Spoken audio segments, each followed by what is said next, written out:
Let's be real, the LG G5 had a lot of promise, but it ultimately wound up being more of a letdown than a leap forward. It's a shame too. This time last year I was almost completely sold on the company's vision of modularity, but that's all gone now.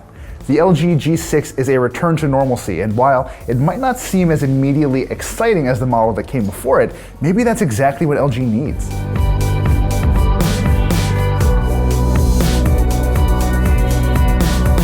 Really, the weirdest thing about the G6 is its screen. Instead of the usual 16:9 aspect ratio, this 5.7-inch panel is 18:9.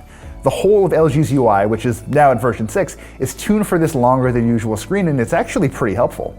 When snapping photos with the G6's dual cameras, your shots appear in a handy photo strip on the left. When you rotate the phone while looking at your contacts, you get your friends' profile pictures on one side and all of their phone numbers and handles on the other. And beyond specially tuned apps, there's just more room for your messages and your keyboard to coexist. It's, well, pretty neat. Speaking of neat, Google's Assistant is on board too, and so far it seems to work just as well as it did on the Pixels.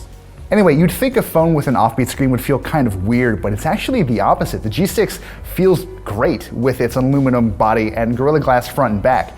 If the LG G5 felt like something Fisher-Price made, which it did, the G6 feels like a serious machine. There's something really viscerally impressive about a phone that's almost all screen. It gives the phone a more narrow feel too, which is a really comfortable change after years of using really wide devices.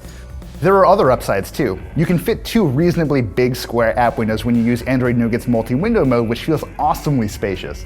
The screen's rounded corners are eye-catching too, but they're apparently just as handy for reducing stress on the screen when dropped as they are for looking cool. There are definitely a few trade-offs to keep in mind. The 3300 mAh battery is bigger than what we've got before, but it's completely sealed in the device. And you'll have to go to Korea if you want to get the sweet quad DAC, which kind of sucks after getting something similar in last year's LG V20. In exchange, US customers are getting wireless charging, which, sure, I guess I can live with that. And instead of the snappy new Snapdragon 835, we're working with the more familiar Qualcomm Snapdragon 821.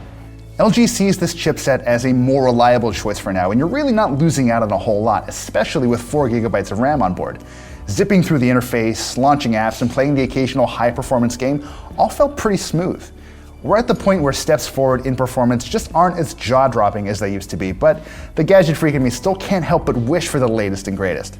As it turns out, the twin 13-megapixel cameras around the back are more than respectable too. We managed to squeeze out some really great-looking shots out of it on this sunny Barcelona day, and switching between the two is basically seamless thanks to a little help from Qualcomm. Throw in some funky square shooting modes and we've got a photo package that's just way more pleasant than the G5. I was skeptical about LG's about-face on modularity, but maybe I shouldn't have been. The G6 is a more sensible smartphone for sure, but it's a lot more elegant because of it. Stay tuned for our full review and a whole lot more from Mobile World Congress.